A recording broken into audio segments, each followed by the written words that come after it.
السلام عليكم ورحمة الله وبركاته.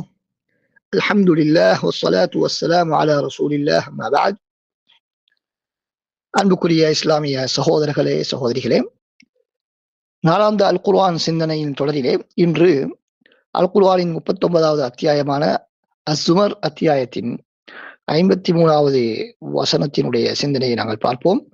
அல்லாஹ் தஆலா சொல்கிறான், குல் யா இபாதிய அல்லதீன அஸ்ரஃபு அலா அன்ஃபுஸிஹிம் லா தக்னது மின் ரஹ்மத்தில்லாஹ் இன்னல்லாஹ யக்ஃபிரு الذுனூப ஜமீஆ இன்னஹு ஹுவல் கஃபூருர் ரஹீம். நபியே கூறுவீராக, பாவம் செய்த எனது அடியார்களே, லா தக்னது மின் ரஹ்மத்தில்லாஹ், அல்லாஹ்வின் ரஹ்மத்தை விட்டும் நீங்கள் நிராசை அடைய வேண்டாம்.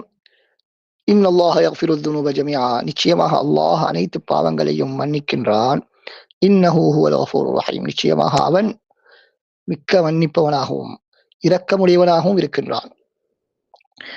இந்த வசனத்திலே இருந்து இமாம் இப்னு தைமியா ரஹ்மஹுல்லாஹ் அவர்கள் ஒரு விளக்கத்தை சொல்கிறார்கள்.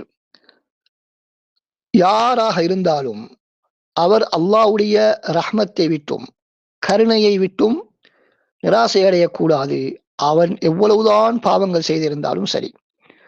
அதே போல அல்லாஹ்வுடைய ரஹ்மத்தை விட்டும் யாரையும் நாங்கள் நிராசையடைய செய்யவும் கூடாது.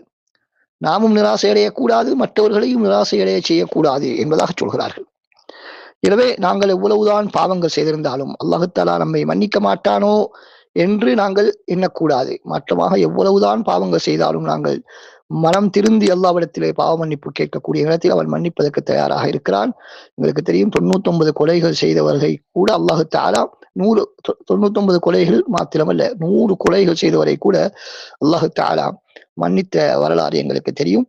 எனவே எவ்வளவுதான் பாவங்கள் செய்தாலும் அதிலே இருந்து நாங்கள் திருந்தி வர வேண்டும். அப்படி திருந்தக்கூடாது என்பதற்காக இவ்வளவு பாவங்களை செய்ததன் பின்னாலும் நீ தௌபா செய்வதிலே திருந்துவதிலே அர்த்தமில்லை என்று ஷைத்தான் பல தவறான எண்ணங்களை எங்களுக்கு ஏற்படுத்தினாலும், இந்த அல் குர்ஆன் வசனத்தின்படி அல்லாஹ் அனைத்து பாவங்களையும் மன்னிப்பதற்கு தயாராக இருக்கிறான். எனவே நாங்கள் அந்த அல்லாஹ்வுடைய ரஹ்மத்தை விட்டும் நிராசை அடையாமல் இருக்க வேண்டும் என்பதை இந்த வசனம் எங்களுக்கு சொல்கிறது. வஸ்ஸலாமு அலைக்கும் வரஹ்மத்துல்லாஹி வபரகாத்துஹு.